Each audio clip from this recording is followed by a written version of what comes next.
우리 이 시간은 지난 시간에 이어서 예레미야서 47장에 있는 말씀부터 함께 살펴보고자 합니다.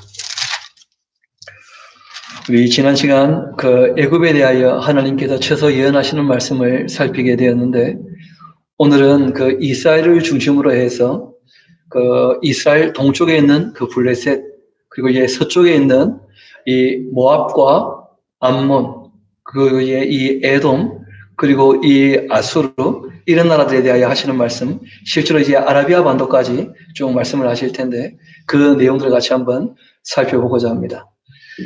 잘 아시는 것처럼 애굽이라고 하는 큰 강대국과 함께 블레셋이라는 큰 강대국이 있지 않습니까? 지금 이제 그 사이에 있는 나라들이 결국은 하나님께서 이 블레셋이라 그랬구나. 이 바벨론과 애국 사이에 있는 이 모든 나라들이 이제 바벨론이 하나님의 도구가 되어가지고 이 악한 나라들을 칠 때에 그 나라들이 어떻게 될 것인가 하는 말씀들을 이제 다루고 있는데, 우리가 역사를 통하여 배울 수 있는 것이, 큰 어려움과 아픔이 올 때 보통 하나님이 세 가지를 가지고 징계하시는 일들을 보게 됩니다. 크게 세 가지인데, 제일 먼저가 바로 양심에 비추어 비윤리적일 때, 그리고 개선의 여지가 없을 만큼 너무나 타락했을 때, 그럴 때 하나님께서 징계를 하셔요, 징계를. 여러분 어떻게 생각하십니까? 이번에 큰 어려움이 오게 되어지고, 마스크 대란, 이런 말을 우리가 듣지 않습니까? 하루에 보통 마스크 생산할 수 있는 힘이 우리나라가 한 450만 개, 깨끗하면 1000만 개, 이렇게 얘기하지만, 한 450만 개 정도 그렇게 풀 수 있다고 하지 않습니까? 우리나라 국민이 4,500만이면 5천만쯤 되지 않습니까? 그럼 10일에 하나씩 돌아가는 거예요. 그렇죠? 한 명씩 나누어 가져도. 그런데 사재기를 하게 되어지면 불가능하게 되는 것이죠. 우리가 이런 일을 당할 때 윤리적인 삶이 무엇인가를 다시 한번 돌아보고, 정말 자신의 삶도 윤리적이었는가를 한번 생각해 봐야 됩니다. 저는 그냥 방 한 모 정도로 버티고 있고 전할 필요도 없는 것이고, 또 우리가 꼭 활동을 해야 되면 그러면 여러 가지 정말 이 개인 위생에 대하여 다른 사람을 생각하면서 할 수 있는 일들이 얼마든지 있거든요. 그런데 조금 몇 사람이 욕심을 부리게 되어지고, 그것이 이제 악순환이 되어지고 너무 많은 사람이 어려워지고 힘들어지는 일들을 보게 됩니다. 여러분, 힘들고 어려울수록 더 윤리적으로 살려고 힘쓰고 애써야 되는 것이 신앙인들의 기본적인 자세가 되겠죠. 우리가 이런 일들을 보면서 다시 한번 좀 자정도 하고 자기도 돌아보고 좀 힘쓰고 애쓰는 일들이 있어야 되지 않겠는가. 저도 오늘 잠깐 생각했어요. 오늘이 12일이죠. 그러면 2자, 8자가 오늘 마스크 사는 날입니까? 아닙니까? 2자, 9자입니까? 예? 예? 모르신다고요? 오늘 2일, 그러니까 태어난 연도가 2자고 그 다음에 8자인가요? 제가 알기로는 그런데, 그렇게 이제 마스크 살 수 있다고 그렇게 얘기를 하시더라고요, 보니까. 그 사람들만 딱 가서 필요한 것만 딱 사면 다 살 수 있느냐? 그렇지 않잖아요. 개수가 안 맞다는 거예요, 어차피. 2주에 한 번씩 갈 수밖에 없는 입장이거든요, 실제로는. 그러니까 우리가 절대량이 부족한데 거기에 대하여 욕심을 부리지 않도록 정말 주의해야 될 것입니다. 여러분, 자그마한 일도 그러하지만 실제로는 윤리가 파괴되어져 버리고 다른 사람을 배려하지 않고 자기만을 생각하게 되어지면, 그러면 말 그대로 생지옥이 되고 마는 것이죠. 우리가 신천지 사람들 행동하는 거 보니까 너무 자기들만 위하여 생각하고 행동하는 것을 보면서 문제를 삼지 않습니까? 그런 거 우리가 조금 돌이켜 생각해야 됩니다. 윤리적인 삶. 그리고 두 번째, 이게 실제로는 제일 큰 거죠. 교만이에요, 교만. 사람이 마치 자기가 주인이나 된 것처럼 그렇게 행동하는 것, 이게 아주 악한 것이거든요. 사람들은 조금 어려움이 닥치게 되어지면 자기가 힘들고 어려우니까 하나님을 원망해요. 하나님도 자기를 위해서 있어야 되는 것처럼 오해를 한다는 거예요. 성경은 하나님께서 하나님을 위하여 모든 피조물을 만드셨다는 거예요. 모든 피조물을. 그런데 그 하나님께서 그렇게 만드신 피조물 중 특별히 사람은 하나님의 형상으로 하나님의 사랑의 대상으로 만드시고 그들을 사랑하시며 그들을 위하여 죽기까지 하셨다 하는 이야기를 우리에게 하고 있는 것입니다. 그리고 그 사람들이 죄를 짓고 죄 아래에 있으면서 죽을 수밖에 없는 그 운명에 대하여 하나님 쪽에서 인간의 힘으로 죄값을 치를 수 없으니까 하나님 쪽에서 죄값을 치러주시고 그리고 사람이 죽을 수밖에 없었기 때문에 부활하심으로 영생에 대한 소망을 확실히 보여주시고 생명의 주인이 누군지를 알려주셨거든요. 그 하나님께로 나아가지 아니하면 그러면 생명을 얻지 못하는 것이죠. 그 사람들이 자기 생명의 주인이 자신이 아니라는 것을 경험하고 확인하고 눈으로 보고 있으면서도 여전히 자기가 자기의 인생의 주인인 것처럼 교만한 마음을 가질 수 있다는 거예요. 근데 그것이 한두 사람의 생각이 아니라 전 사회적인 그러한 공동체의 의식이 되어져 버리면 그건 큰 문제가 되어집니다. 자정할 수도 없고. 그래서 보통 하나님께서 한 나라가 멸망하게 될 때에는 그 나라의 윤리에 대한 이 의식과 함께 그 사람들이 갖고 있는 교만함을 다 측정해 보시는 거예요. 교만한 나라는 다 무너진다는 거예요. 그리고 또 한 가지가 있는데 그게 뭐냐면 그 욕심으로 말미암은 우상 숭배 같은 것이죠. 하나님이 끊임없이 얘기하는 것이 정말 너희들이 그 하나님께로 돌아오려면 천지 만물을 창조하신 스스로 계시는 정말 그 하나님께로 돌아와야 되지 않는가? 그 하나님은 이스라엘 나라 역사를 통하여 우리에게 다 계시가 되어 있거든요. 그래서 우리가 이 성경을 통하여 그 하나님에 대하여 알아가게 되는 것인데 하나님께서 징계하실 때 또는 저주하실 때 이 큰 세 가지 요소가 있다는 것을 꼭 기억하셔야 됩니다. 제일 첫 번째는 윤리적인 문제에 대해서, 두 번째는 교만에 대해서, 그 세 번째는 이 우상 숭배에 대해서. 그리고 이제 오늘 우리가 47장 같이 한번 차근차근 읽어봅시다. 하나님께서 무엇 때문에 이 모든 나라에 대하여 심판을 예고하시고 그리고 놀라운 것은 이 예고하신 그대로 역사 가운데 다 이루어졌다는 거예요. 그래서 우리가 하나님께서 하신 말씀 그 다 옳으신 말씀이구나. 그리고 그 하나님은 그때나 지금이나 그 성품이 변하십니까? 변하지 않으시는 분이십니까? 영원히 변하지 않으시는 분이에요. 그래서 우리가 이 역사에 대한 교훈을 통하여 하나님에 대해서 조금 더 알아갈 수 있을 뿐 아니라 우리가 어떻게 해야 되는지도 배울 수 있게 되는 것이죠. 바로가 가사를 치기 전이었다. 그러니까 조금 이 역사가 거슬러 올라갑니다. 그 무깃도 전투라 그래요. 무깃도 전투. 그 BC 609년에 이제 그 무깃도 전투가 있으면서 이 애굽이 그 무깃도로 올라올 때 블레셋을 친 적이 있거든요. 그 블레셋 도시 중에 하나가 가사죠, 가사. 그 BC 한 609년쯤 있었던 사건이었었는데 그 전 이야기라는 거예요.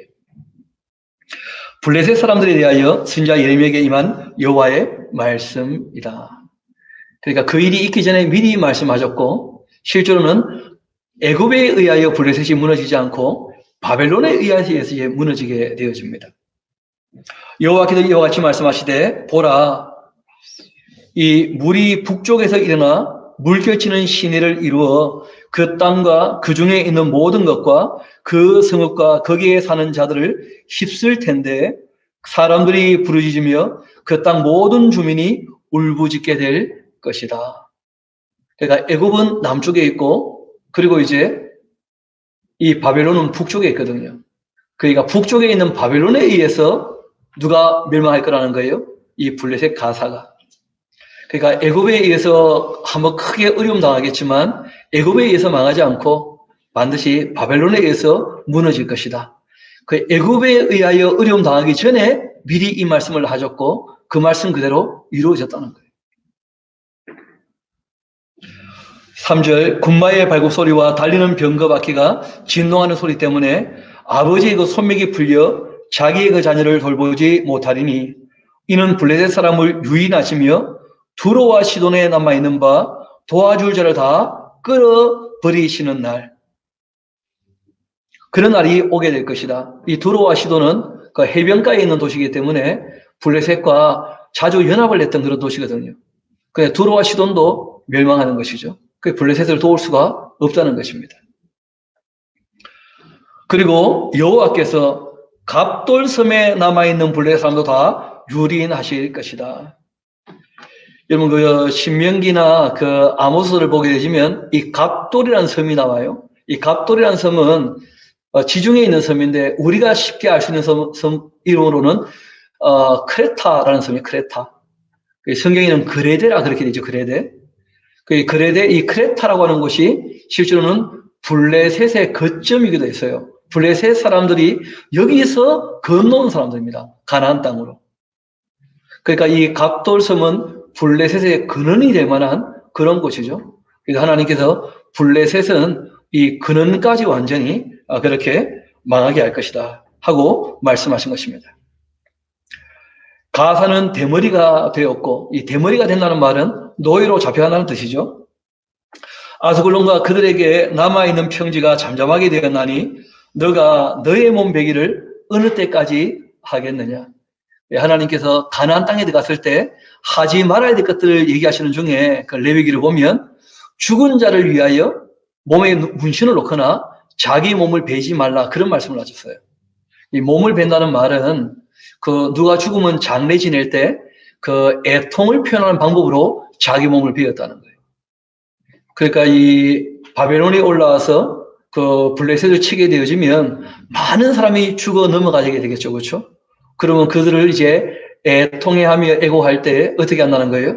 그 몸을 베게 될 텐데 그 몸 베기를 어느 때까지 하느냐? 끊임없이 집합일 거라는 거예요, 블레셋이. 오라 여호와의 칼이여 내가 언제까지 쉬지 않겠느냐 너의 칼집에 들어가서 가만히 쉴지어다. 하나님께서 충분히 이 블레셋을 바벨론을 통하여 블레셋을 징계하시고 난 다음에야 그 재앙이 그치게 되겠죠. 여호와께서 이를 명령하셨은즉 어떻게 잠잠하며 쉬겠느냐 그 아스글론과 해변을 치려하여 그가 정하셨느니라. 그렇게 이제 예언을 한 것입니다. 실제로 이 예레미야는 단지 남왕국 유다만을 위하여 예언했던 예언자가 아니죠. 제일 처음 시작할 때 율국을 향하여 예언할 예언자로 부르셨다는 거예요. 그래서 이제 이 블레셋에 대하여 말씀하시고 그 다음에는 그 요단강 동편에 있는 나라들을 이제 얘기를 하시는 거예요. 여러분 요단강 동편으로 넘어가게 되시면 잘 아시는 것처럼 제일 남쪽에 이제 에돔이 있고 그 위에 모압이 있고 그 위에 이제 암몬이 있고 그리고 이제 그 위로 올라가게 되시면 그 아수르 이 아람 나라가 있고 그리고 이제 아수르가 있고 뭐 그렇게 쭉 올라가 있거든요. 모압에 대한 이야기를 하고 계십니다. 모압에 관한 말씀인데 만군의 여호와 이스라엘 하나님께서 이와 같이 말씀하셨다. 오라 느보여. 느보는 기억나실지 모르겠습니다.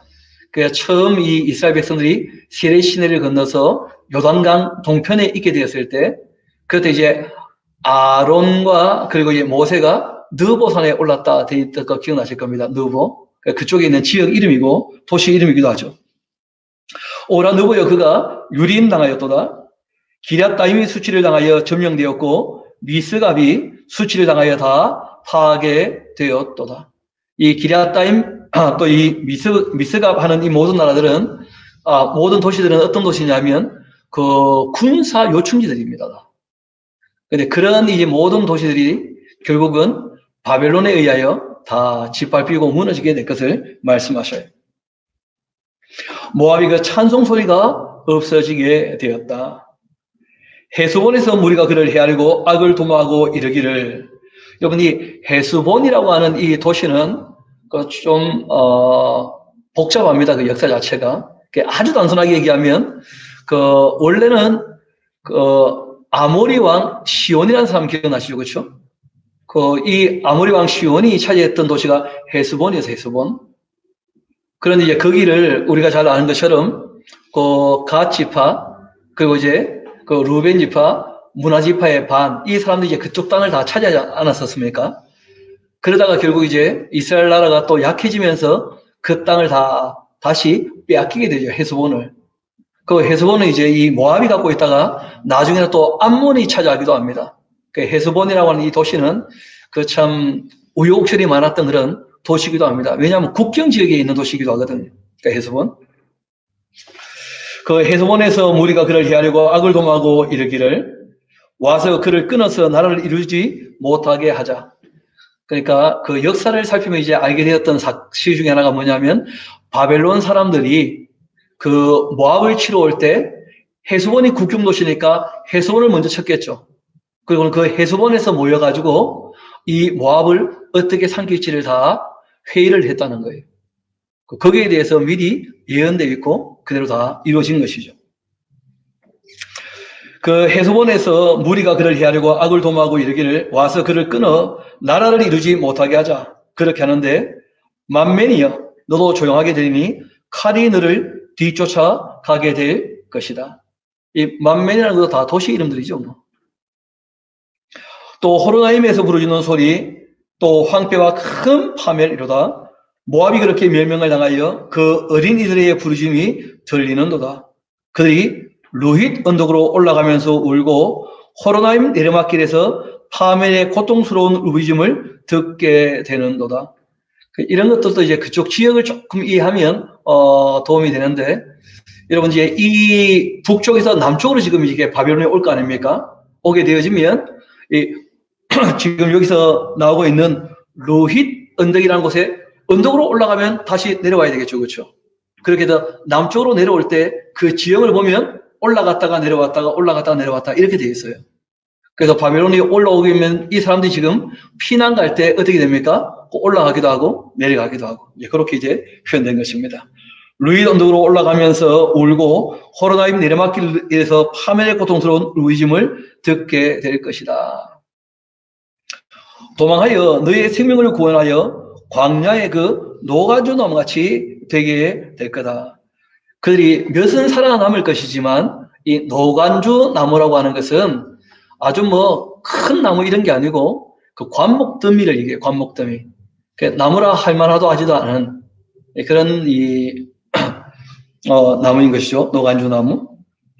너가 너의 업적과 보물을 의뢰함으로써 오히려 너가 정복을 당하게 될 것이다. 그러니까 많이 갖고 있으니까 어떻게 합니까? 빼앗으러 오는 것이죠.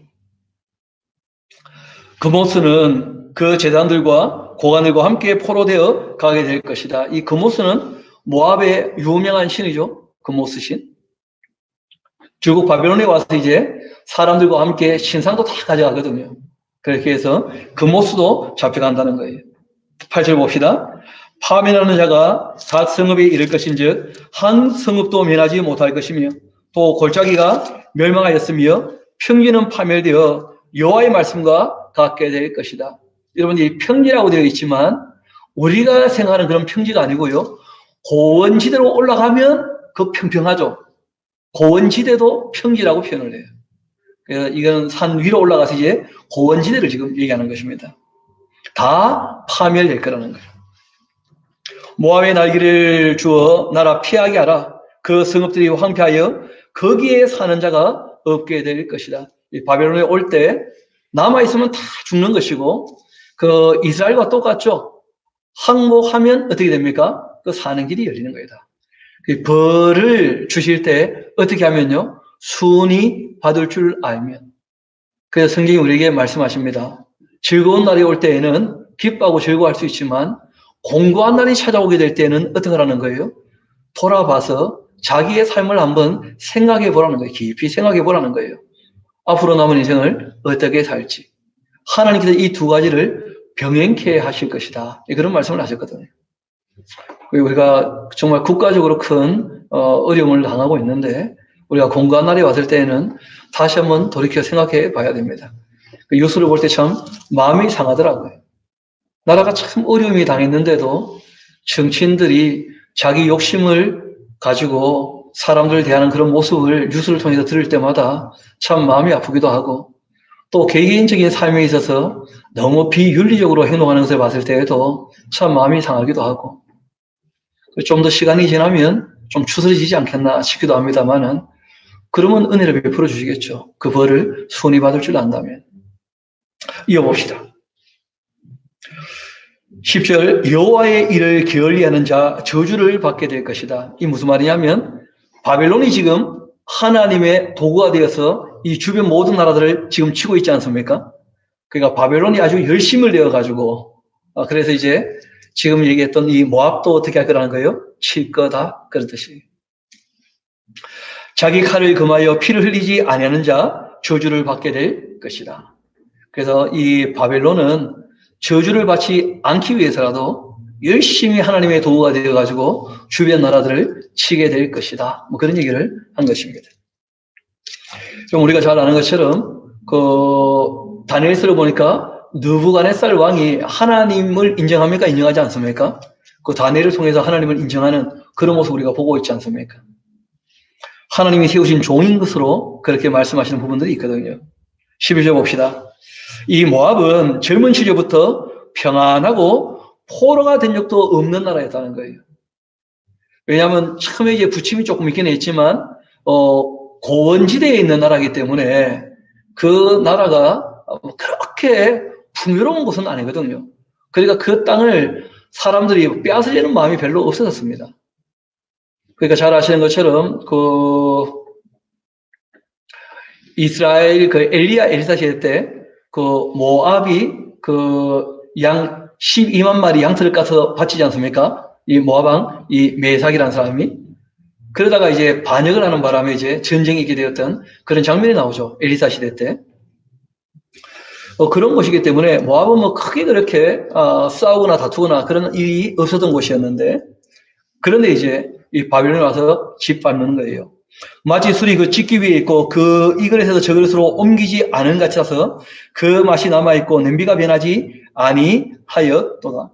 그러므로 여호와께서 말씀하시는데 날이 이르게 되면 내가 술을 옮겨 담는 사람을 보낼 것이라 그들이 기울여서 그 그릇을 비게 하고 그 병들을 부술 것이다. 이스라엘 집이 베델을 의함으로 수치를 당했던 것처럼 그 우상 숭배를 얘기하는 것이죠. 이 베델에 금송아지 우상이 있었으니까 그런 것처럼 이 모압이 그못으로 말미암아 수치를 당하는 것이다. 너희가 어찌하여 말하기를 뭐 우리는 용사고 능란한 전사라 그렇게 하느냐. 만군의 여호와라 일컫는 왕께서 이와 같이 말씀하시는데 모압이 황폐하였다. 그 성읍들은 사라졌고 그 선택받은 장년들은 내려가서 죽임을 당하니 모압의 재난이 가까이 왔고 그 고난이 속히 닥치게 될 것이다. 그럼 여기 보니까 과거형과 미래형이 섞여 있다는 거 보이시죠? 멸망은 과거형으로 쓰고 있는데 앞으로 멸망이 닥칠 거라고 얘기를 하시는 거예요. 그래서 지난번 우리가 이사야서 할 때도 한번 말씀을 드렸는데 하나님이 하실 일에 대하여 미래에 있을 일이지만 강조하기 위하여 뭐로 쓴다는 거예요? 과거형으로 쓰는 일들이 종종 있다는 거예요. 그래서 멸망에 대해서는 다 과거로 이렇게 표현하고 있지만 이게 지금 다 예언으로 말씀되고 있는 것이죠. 이어봅시다. 16절 이 모압의 재난이 가까이 왔고 그 고난이 속히 닥치려다. 그 사면에 있는 모든 자여 그 이름을 아는 모든 자여 그를 위로하며 말하기를 어찌하여서 강한 막대기 아름다운 지팡이가 부러졌는고 그렇게 하게 될 것이다. 모압이 망하면 주변에 있는 모든 나라들이 놀라면서 그렇게 말할 거라는 거예요. 디본의 산은 따라 내 영화에서 내려와 메마른 데에 앉아라. 모압을 파멸하는 자가 올라와서 너를 쳐서 내 요새를 깨뜨렸음이로다. 이 디본이라는 말이 요새라는 뜻이기도 해요.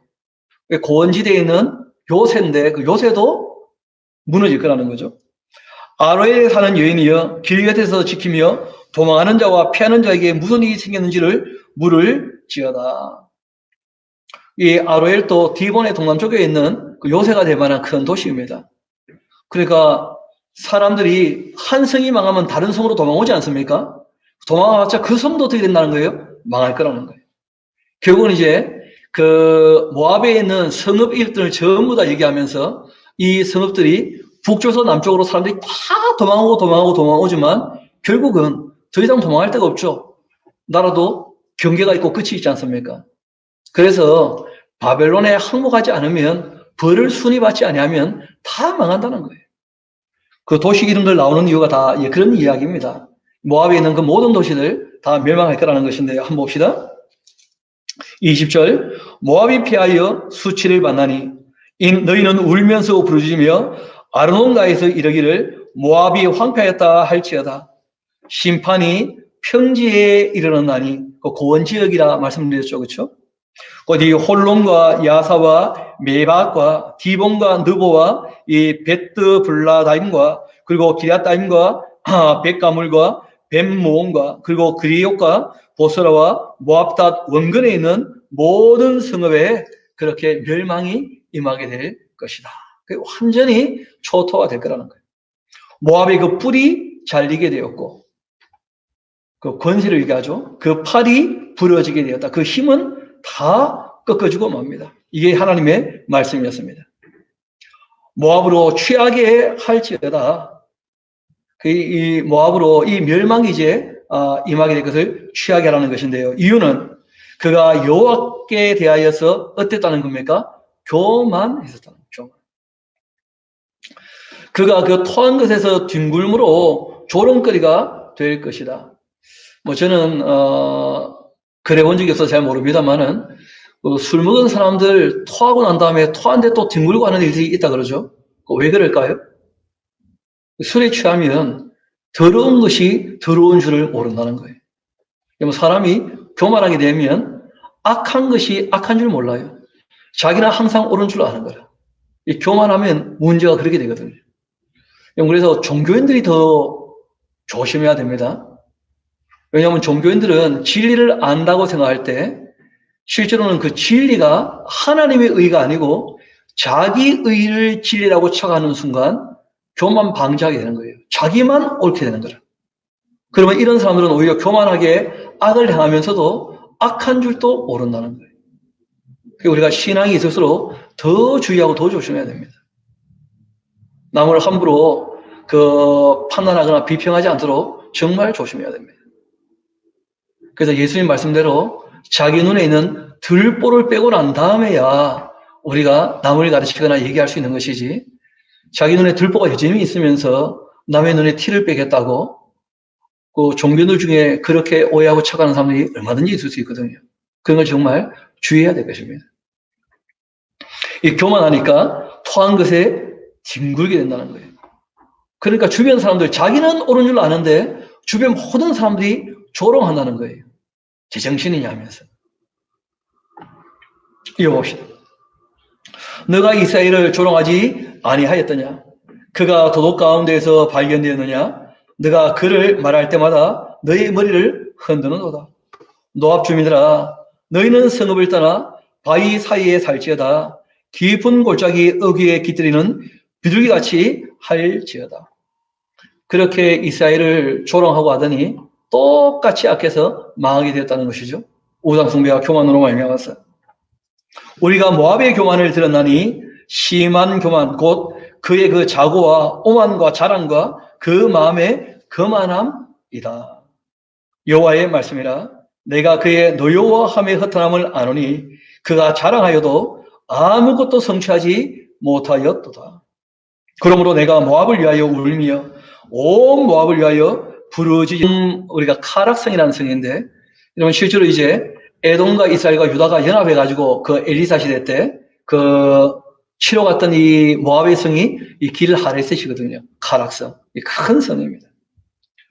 그러나 거기도 다 무너져서 그 성 사람들 다 신음하게 될 거라는 거예요. 신마의 포도나무요. 우리는 잘 모르는 부분일 수 있는데, 그 당시에 신마라는 도시가 이 모압 전체가 포도 농사가 너무 잘 되는 곳입니다. 그래서 이 포도주를 수출까지 했다 그래요. 신마의 포도나무여 하고 얘기하는데, 특별히 이 신마는 포도의 주 산지이기도 했던 곳입니다. 너희 가지가 바다를 넘어 야델 바다까지 그렇게 뻗었었는데 너희의 여름 과일과 포도 수확을 탈취하는 자가 나타나게 되었다. 내가 너를 위하여 울기를 야셀이 우는 것보다 더하게 될 것이다. 하나님께서 신마가 멸망하는 거 보고 참 마음 아파하시는 것인데, 왜냐하면 하나님께서는 실제로 악한 사람이 악한 중에 멸망하는 것을 원치 않으시거든요. 악한 사람들이 돌이켜 살기를 원하시는 거 아닙니까? 그런데 이 수를 정말 수주까지 하던 번창했던 도시가 멸망하는 것 때문에 너무 마음 아파하시는 거예요. 한번 돌이켜볼 기회도 얻지 못하고 교만하고 방자했기 때문에, 비윤리적으로 향락에 취해 있기 때문에 그런 것이죠. 이어봅시다. 기쁨과 환희가 옥토와 모압 땅에서 다 빼앗기고 말았다. 내가 포도주 틀에 포도주가 끊어지게 하리니 외치며 받는 자가 없을 것이라. 그 외침은 즐거운 외침이 되지 못할 것이라. 포도주 단지가 되니까 늘 흥청망청 먹고 마시고 향락에 취해서 그것이 참 기쁨인 줄 알고 사람들이 살아갔던 모양이던데, 근데 결국은 하나님께서 그 모든 즐거움을 어떻게 하실 거라는 거예요? 걷어가실 거라는 거예요. 그거는 진정한 즐거움이 아니라는 것이죠. 이어봅시다. 헤스본에서 엘라알레를 지나 야스까지와 소알에서 호로나임을 지나 에글락 그 셀리시아에 이르는 지역에 사는 사람들 다 술을 내어 부르짖는 이유는 니무르의 그 물도 황폐하였기 때문이다. 여호와의 말씀이라. 모압 산당에서 제사하며 그 신들에게 분양하는 자 내가 끊어버릴 것이다. 이 니무림 하는 곳은 물이 풍부한 곳이고, 그리고 이제 그 남단 거의 끝이 되는 곳입니다. 그래서 북쪽에서부터 바벨론에 와서 쭉 그냥 이 모압을 쳐서 남쪽 끝까지, 그 완전히 그 모압은 어떻게 될 거라는 거예요? 초토화되고 멸망할 거다. 그렇게 말씀하신 겁니다. 36절, 그러므로 35절, 여호와의 말씀이라. 모압 산당에서 제사하며 그 신들에게 분양하는 자 내가 끊어버릴 것이다. 그러므로 나의 마음이 모압을 위하여 피리같이 소리내며 나의 마음이 그 길헤레스 그 사람들 위하여 피리같이 소리를 내나니 이는 그가 모든 재물이 없어졌기 때문이다.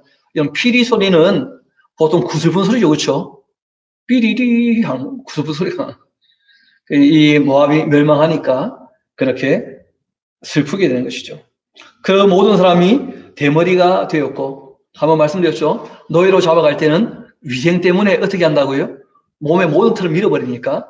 그러니까 대머리가 된다는 말은 그 노예가 된다, 그런 뜻입니다.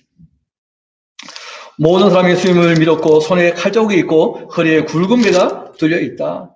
모압의 모든 지붕과 거리 각처에서 슬프는 소리가 들리니 내가 모압을 마음에 들지 않는 그릇같이 깨뜨렸습니다. 여호와의 말씀이라. 그릇이 깨끗하지 않으면 어떻게 합니까? 버리시는 것이죠. 모압은 하나님께서 쓸 수 없는 그릇이 됐다는 거예요.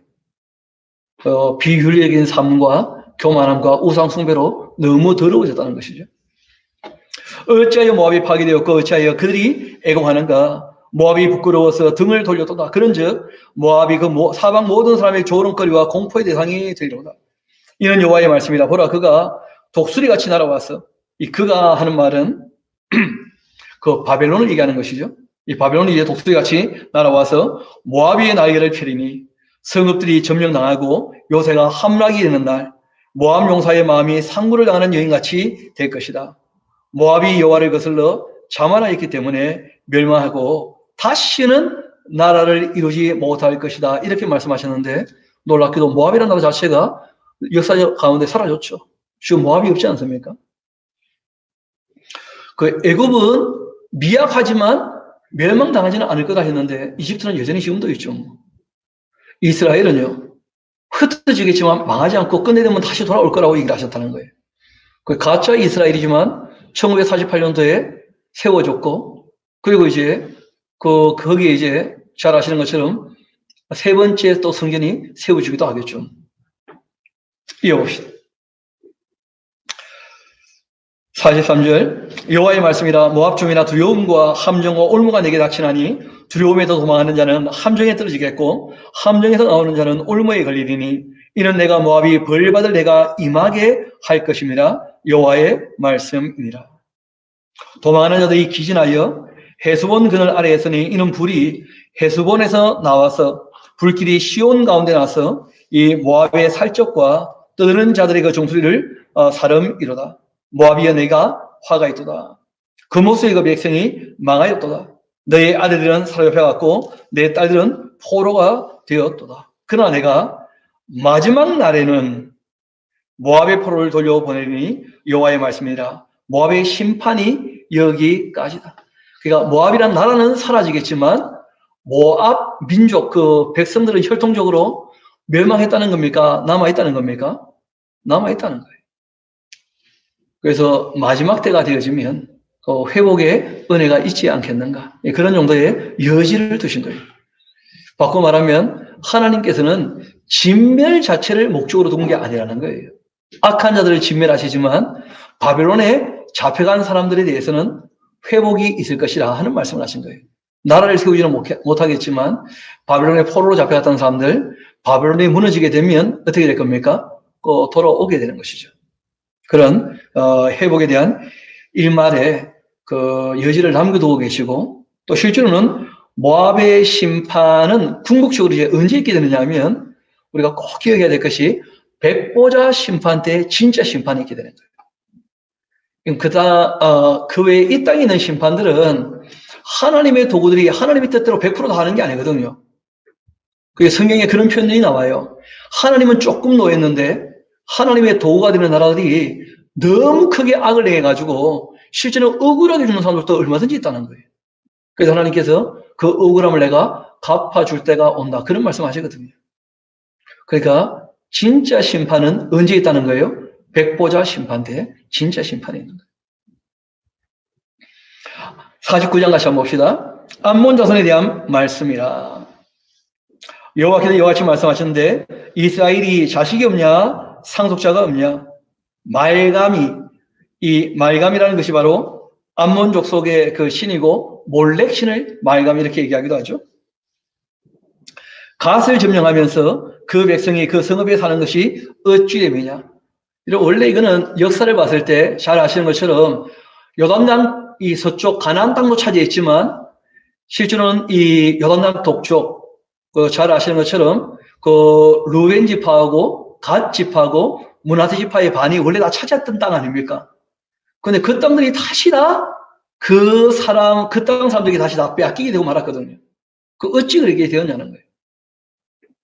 그 북왕국 이스라엘이 멸망한 이유가 우리가 잘 알고 있지 않습니까? 왜 망했습니까? 세 가지죠, 뭐. 비윤리적인 삶과, 그리고 우상 숭배와, 그리고 하나님 앞에서 교만했던 것이었죠. 그렇게 해서 이 북왕국도 망했는데, 그 북왕국의 그 갓 지파가 차지했던 땅을 이 암몬 사람들이 차지했으면서 똑같이 교만하고 우상 숭배하고 악하니까.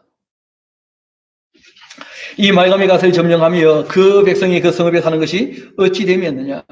여호와의 말씀이나 그러므로 보라 날이 이르리니 내가 전쟁 소리로 암몬 자손의 그 랍바에 들리게 할 것이라. 이 랍바는 폐허름이 언덕이 되겠고 그 마을들은 다 불에 타게 될 것이다. 이 랍바라는 성은 그 암몬의 수도입니다. 수도. 큰 성이죠. 큰 성. 그때 이스라엘은 자기를 점령하던 자를 점령하리라. 여호와의 말씀이니라. 우리가 이후에 이제 에스겔서를 보게 되겠습니다만은 바벨론 왕이 이제 이 남쪽을 치러 쭉 내려오다가 점을 치게 돼요. 그 점을 칠 때 예루살렘으로 갈 것인가 랍바로 갈 것인가 하고 딱 점을 치고 난 다음에는 예루살렘으로 갈 점괘를 얻어가지고 이제 예루살렘으로 와서 예루살렘을 무너뜨리거든요. 예루살렘을 무너뜨리고 난 다음에 올라가는 길에 랍바를 또 칩니다. 그래서 암몬의 랍바를 쳐가지고 랍바도 무너뜨리고 그리고 이제 올라가거든요. 이 랍바가 다 멸망할 거라는 거예요. 이어봅시다. 그때 이스라엘은 자기를 점령하였던 자를 점령하리라. 여호와의 말씀이니라. 그러니까 이 랍바가 무너지게 되어지면 그러면 그 이스라엘 백성들 기억나실지 모르겠는데 그 서로 간에 이제 이 아수르 사람들이 와가지고는 이스라엘 백성은 주변에 흩어버렸고 딴 나라 사람들이 이스라엘에 와서 살게 했지 않습니까? 그리고 이제 시간이 많이 지났는데 이스라엘 백성들이 또다시 들어와서 살 수 있게 되지 않겠는가? 뭐 그런 얘기를 하신 거예요.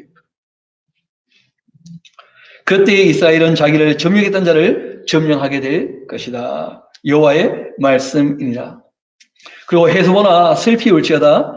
이 아이가 황폐하였는데 너는 랍바의 딸들아 부르짖을지어다. 굵은 배를 감고 애통하며 울타리 가운데에서 허둥지둥할지어다. 이 말간과 제단들과 그 고관들이 다 사려펴가게 될 것이기 때문에 바벨론에 의해서 폐역한 나라 어찌하여 이 골짜기 곧 내 흐르는 골짜기를 자랑하느냐. 내가 어찌하여 재물을 의하여 말하기를 누가 내게 대적하며 오리요 그렇게 하느냐. 주 만군의 여호와의 말씀이라.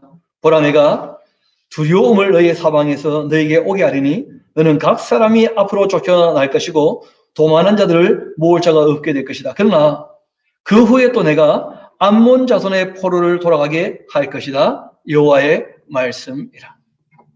그러니까 실제로는 이제 바빌론이 멸망하면 바빌론에 잡혀갔던 사람들은 어떻게 될 거라는 거예요? 다 돌아올 거라는 거예요. 그러니까 남유다도 마찬가지고 이 모압도 암몬도 다 마찬가지인데 하나님께서 바빌론이라고 하는 이 도구를 가지고 때리실 때 그 벌을 순위 받아서 그 바빌론에 항복하는 사람들은 어떻게 된다는 거예요? 살 길이 열려서 돌아오게 될 거라는 거예요. 모압과 암몬이 이 나라를 세울 만큼 그렇게 강성하게 되지는 않겠지만 그러나 그 사람들이 돌아와서 살게 될 것이다. 그런 말씀을 하신 것입니다. 이어봅시다. 에돔에 대한 말씀이라. 만군의 여호와께서 이와 같이 말씀하시는데 다 요단강 동편에 대한 이야기들이죠. 대만에 다시는 지혜가 없게 될 것이다. 여러분, 대만이라는 곳은 그 에서의 그 후손 중에 나오는 이름이기도 하고 도시 이름이기도 한데, 여러분 그 지혜로운 사람들이 많기로 유명했던 곳입니다. 여러분 그 욥기를 보면 대만 사람 엘리바스란 말 기억나십니까? 그 아주 지혜로운 사람이었죠. 그리고 또 이 솔로몬의 그 지혜를 얘기할 때 에돔에 있는 대만 사람보다 그 지혜가 더 뛰어났었다. 이런 식으로 얘기할 만큼. 왜냐하면 그 산골짜기를 개간해가지고 사람들 살만한 도시로 만들어놨으니까 좀 지혜만 있으면 사람들이 어디서나 살아갈 수 있게 되거든요. 오히려 험준할수록 거기에 자리를 잡게 되어지면 오히려 외적의 침입도 없이 오히려 문화가 더 발전할 수도 있는 것이죠.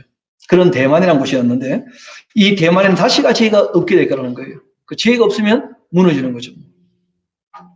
명철한 자에게 책략이 끊어졌느냐? 그들의 그 지혜가 없어졌느냐? 그래서 우리가 딴 걸 놓고 기도할 것이 아니고 늘 지혜를 주시라. 그걸 놓고 우리가 기도를 해야 돼요. 그럼 지혜나 지식의 근본은 딴 게 아닙니다. 여호와를 아는 것이 지혜와 지식의 근본이 되는 줄로 믿습니다. 사람들이 가장 똑똑하다는 것이 우리를 만드신 하나님을 인식하고 인지하고 그분 앞에 나와서 예배하는 것이야말로 정말 소중한 것이죠. 이어봅시다. 또 드단줌이나 돌이켜 도망할지어다 깊은 곳에 숨을지어다 내가 에세의 재난을 그에게 닥치게 하여 그를 벌할 때가 이르게 할 것이다. 포도를 거두는 자들이 내게 이르면 약간의 열매도 남기지 아니하겠고 밤에 도둑이 오면 그 욕심이 차기까지 멸하게 될 것이다. 잘 아시는 것처럼 이 이사야서 34장이라든지 또는 오바다서를 보면 이 에돔이라는 나라가 얼마나 초토화되는지 끊임없이 얘기하는 것을 우리가 보게 됩니다.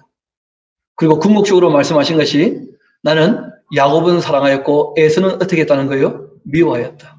왜냐하면 에서는 이삭의 아들임에도 불구하고 교만하여서 하나님을 믿지 않았던 사람이었거든요. 그래서 그 자손들에 대해서 하나님께서 나는 에서는 미워했다. 그래서 에돔의 그 멸망을 보면서 하나님께서 미워하시면 어떻게 되는지 좀 보라. 그렇게 말씀하신 것을 우리가 보게 되거든요. 하나님은 교만한 자를 사랑하지 않습니다.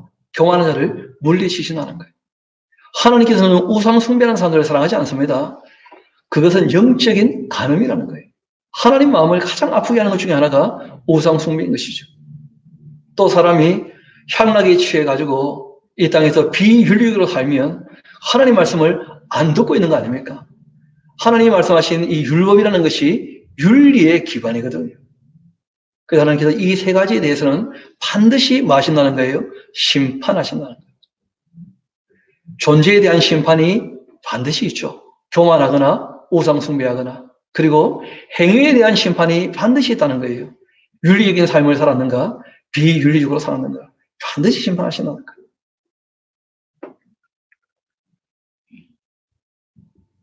이어봅시다. 11절 너의 고아들을 버려도 내가 그들을 살리리라. 내 과부들은 나를 의지할 것이라. 하나님은 가장 약한 사람들을 오히려 보살펴 주실 것이다. 이런 말씀도 하십니다. 에서가 완전히 망하는 중 죄송합니다. 우리 10절부터 다시 한번 봅시다. 그러나 내가 에서의 옷을 벗겨 그 숨은 곳이 드러나게 하였나니 그가 그 몸을 숨길 곳이 없을 것이라. 그 자손과 형제와 이웃이 멸망하였은지 그가 없어졌느니라. 너희의 고아들을 버려도 내가 그들을 살릴 것이고 너희의 과부들은 나를 의지하게 될 것이다. 교만하고 우상 숭배하는 사람들이 돌보지 않던 그 사람들은 오히려 내가 어떻게 할 거라는 거예요? 돌봐 주겠다. 그런 말씀도 하셨어요. 그 하나님께서는 이 진노 중에라도 긍휼과 자비를 베푸시는 거예요. 긍휼과 자비를 받을 사람들에게는 긍휼과 자비를 베푸시는 거죠. 이어봅시다. 여호와께서 이와 같이 말씀하신다. 보라, 술잔을 마시는 습관이 없는 자도 반드시 마시겠거든. 너가 형물을 온전히 면하겠느냐? 면하지 못하리니 너는 반드시 하나님의 이 진노의 잔을 마시게 될 것이다. 에돔에게 하시는 말씀이죠. 여호와의 말씀이라. 내가 나를 두고 맹세하는데 보스라가, 이 보스라는 그 에돔의 수도인 곳이죠, 그렇죠? 놀램과 치욕거리와 또 황폐함과 저주거리가 될 것이고 그 모든 성읍이 영원히 황폐하게 될 것이다. 지금 이제 그쪽 가보면 쉽게 알 수 있죠. 요르단 쪽에 가보면 그 에서의 후손들이 살았던 그 터가 지금 완전히 그냥 초토화되어서 황폐화되어서 지금 유물로 남아있거든요. 내가 여호와께로부터 오는 소식을 들었는데 사절을 여러 나라 가운데 보내어 이르시되 너희는 모여와서 그를 치며 일어나서 싸우라. 보라, 내가 너를 여러 나라 가운데에서 작아지게 하였고 사람들 가운데서 멸시를 받게 하였다. 바위 틈에 살면서 골산 꼭대기를 점령한 자여, 스스로 두려운 자인 줄을 여긴가? 너의 마음에 무엇이요? 교만함이 그 너를 속인 것이다. 내가 도토리같이 보금자리를 높은 데에 지었을지라도 내가 그리로부터 너를 끌어내릴 것이다. 이는 여호와의 말씀이라. 에돔이 공포의 대상이 될 것이다. 왜냐하면 에돔이 멸망한 것을 보면 모든 사람이 두려워하게 될 거라는 거예요. 이 에돔이 공포의 대상이 될 거라는 거예요. 그리로 지나가는 자마다 놀라며 그 모든 지향으로 말미암아 탄식하게 될 것이다. 그 에돔을 보면서 저렇게 망해서는 안 되는데 하고 다 두려워하게 될 거라는 거예요.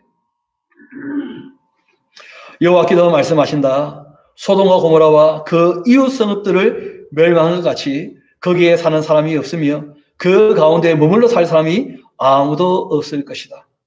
이건 소돔과 고모라가 나왔으니까 한 가지만 좀 말씀드리고 넘어가겠습니다. 앞을 향해 봅시다. 여러분, 노아 시대 때는 온 세상이 물로 멸망당한 적이 있었죠. 그런데 아브라함 시대 때에는 소돔과 고모라, 그러니까 악한 나라들만 멸망하는 거예요. 하나님께서 무조건 온 세상을 다 심판하시고 그렇게 하지 않으신다는 거예요. 여러분, 노아 시대에는 온 세상이 악했지 않습니까? 그래서 온 세상이 심판받는 거예요. 하나님께서 지금 이렇게 각 나라마다 도시마다 이렇게 말씀하시는 이유는 뭐냐면 악한 나라고 악한 도시이기 때문에 어떻게 된다는 거예요? 멸망한다는 거예요. 반면에 고아와 가부들 정말 무슨 교만한 적이 없지 않습니까? 그런 사람들에게는 개선의 여지가 있으면 오히려 하나님께서 어떻게 하신다는 거예요? 돌봐주실 마음이 있으시다. 그렇게 말씀하시는 거예요. 그러니까 이 에돔이 왜 그렇게 초토화되고 멸망하느냐? 소돔과 고모라가 악했던 것처럼 악하기 때문에. 여러분 잘 아는 것처럼 소돔과 고모라에는 뭐가 문제가 되었습니까? 윤리적인 심판이 당연된 것이거든요. 아주 악했다는 거예요. 이어봅시다. 보라, 19절, 사자가 요단강의 깊은 숲에다 나타나듯이 그가 와서 이 견고한 초소를 치게 될 것이다. 아무리 에돔이 숨는다 할지라도 바벨론이 와가지고 샅샅이 뒤져 다 그들을 진멸할 거라는 거예요. 내가 즉시 그들을 거기에서 쫓아내고 택한 자를 내가 그 위에 세우리니 나와 같은 자 누구며 나와 더불어 다툴 자가 누구며 내 앞에 설 목자가 누구이겠는가?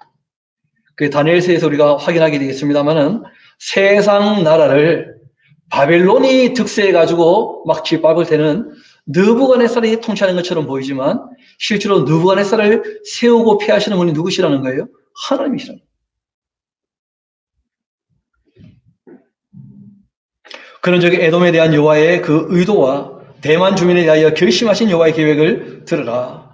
양떼의 어린 것들을 그들이 반드시 끌고 다니며 괴롭히고 그 초소를 황폐하게 하지 않겠느냐.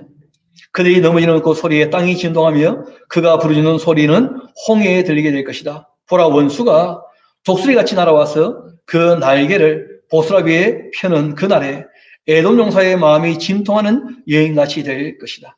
이 바벨론의 그 어떻게 보면 나라를 상징하는 새라고 할 수 있을 텐데, 이런 바벨론을 상징하는 그 새가 독수리예요, 독수리.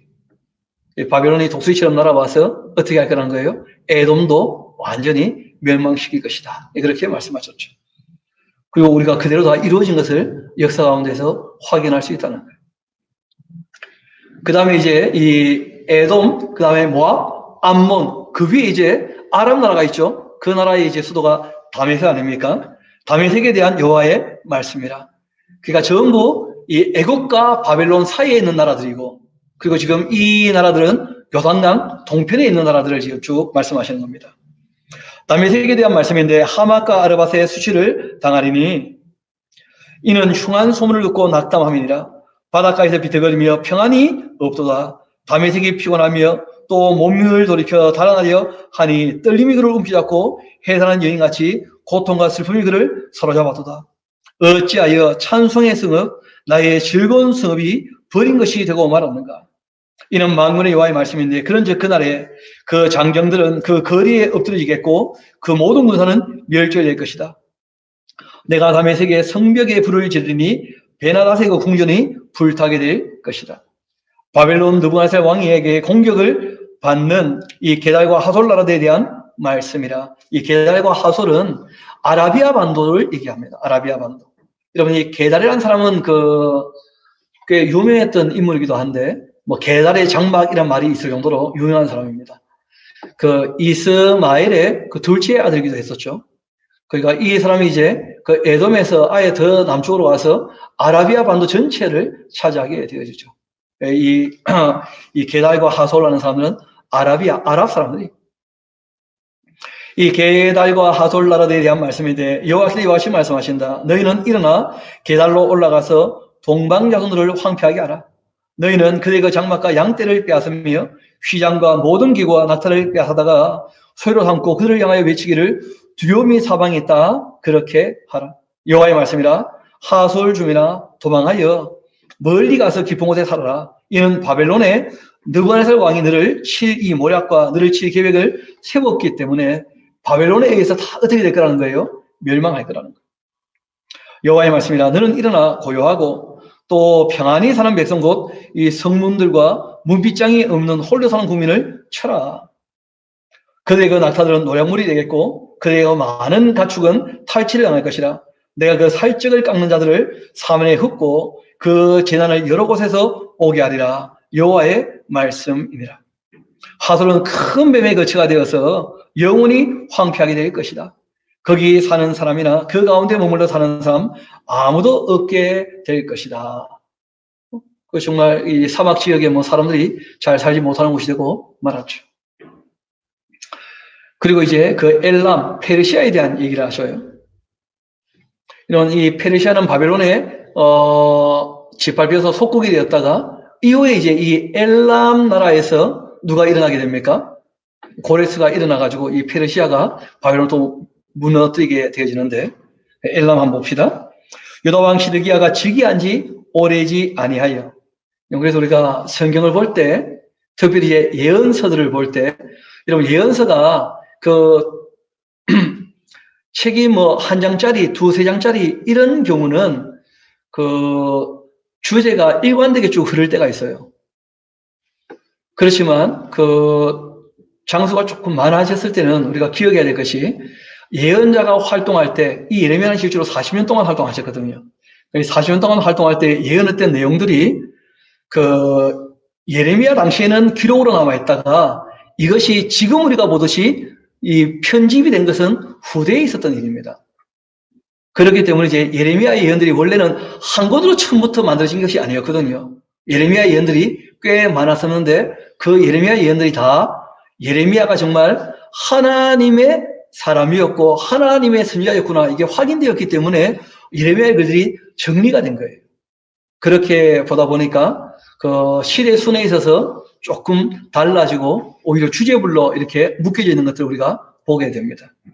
지금 이 열국 심판에 대한 얘기를 할 때, 그 우리가 지난 시간에 봤던 것처럼 그 시드기야 왕 죽고 애굽 가서 애굽이 멸망할 때 여기에 도망온 유대인들 다 죽는다는 얘기까지 우리가 다 봤지 않습니까? 그보다 이제 시기적으로 좀 앞에 있는 얘기를 다시 하게 되는 것이죠. 유다 왕 시드기야가 즉위한 지 오래지 않았을 때에 엘람에 대한 여호와의 말씀이었습니다. 그러니까 한시적인 얘기였다는 거예요. 그 엘람이 바벨론에 무너진다는 거예요. 그렇지만 그리고 이제 또 다시 잘 아시는 것처럼 그 70년쯤 지나면 결국은 이제 또 다시 엘람에서 누가 무너집니까? 바벨론이. 이어 봅시다. 유다 왕 시드기야가 즉위한 지 오래지 아니하여 엘람에 대한 여호와의 말씀이 그 선지자 예레미야에게 임하여 이르시되 만군의 여호와가 이같이 말한다. 보라 내가 엘람의 힘에 으뜸이는 활을 꺾을 거다. 이 페르시아 사람들이 잘 쓰던 무기가 활이었거든요. 하늘과 사방에서부터 사방 바람을 엘람에 오게 하여 그들과 사방으로 흩어리니 엘람에서 쫓겨난 자가 가지 않는 나라가 없게 될 것이다. 여호와의 말씀이나 내가 엘람으로 그의 원수의 앞 그 생명을 누리는 자의 앞에서 놀라게 할 것이고 내가 제한 곳 나의 진노를 그들 위에 내릴 것이다. 내가 또 그 뒤로 칼을 보내어 그들을 멸망시킬 것이다. 내가 나의 보좌를 엘람에 줄 것이고 또 이 왕과 고관들을 그곳에서 멸할 것이다. 여러분 나의 보좌를 엘람에 준다 하는 말이 이게 조금 쉽지 않은 표현인데 여러분 왕이 보좌에 앉아서 통치도 하지만 실제로 뭐도 합니까? 심판도요, 재판도.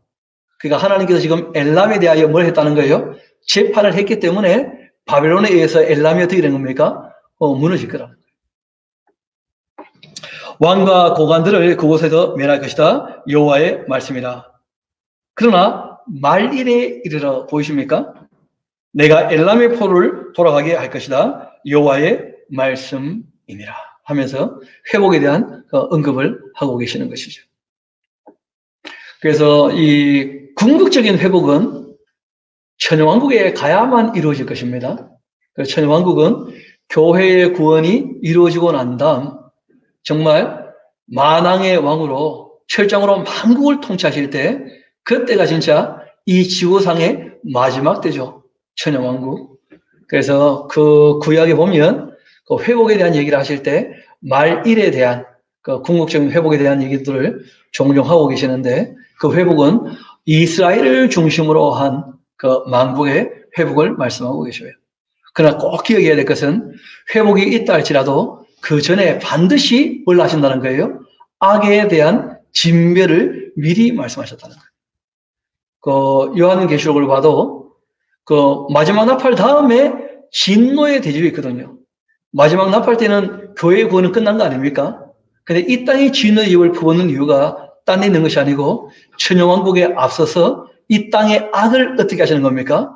완전히 진멸시키는 거예요. 그러고 난 다음에야 천여왕국이 이루어지는 것이니까. 그래서 오늘 말씀을 우리가 마무리할 때 세 가지를 꼭 기억합시다. 하나님께서 정말 싫어하시는 것이 있다는 거예요.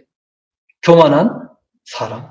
하나님께서 너무 미워하시고 싫어하시고 두 번째는 우상 숭배를 하면서 자기 욕심을 쫓아다니는 사람들 하나님께서 너무 미워하시고 싫어하시는 것이고 그리고 비윤리적으로 다른 사람을 전혀 생각하지 아니하고 자기 의를 가지고 자기만 옳다고 생각하면서 다른 사람에게 피해를 끼치는 것도 전혀 인식하지 못하고 자기만을 위하여 살아가는 그런 비윤리적인 삶에 대하여 하나님의 심판이 반드시 있다는 것을 우리가 기억하고 정말 조심스럽게 특별히 어려움이 닥쳐왔을 때 우리가 조금 더 남을 배려하면서 하나님 보시기에 아름다운 삶을 살아가는 저와 여러분 되기를 소망합니다.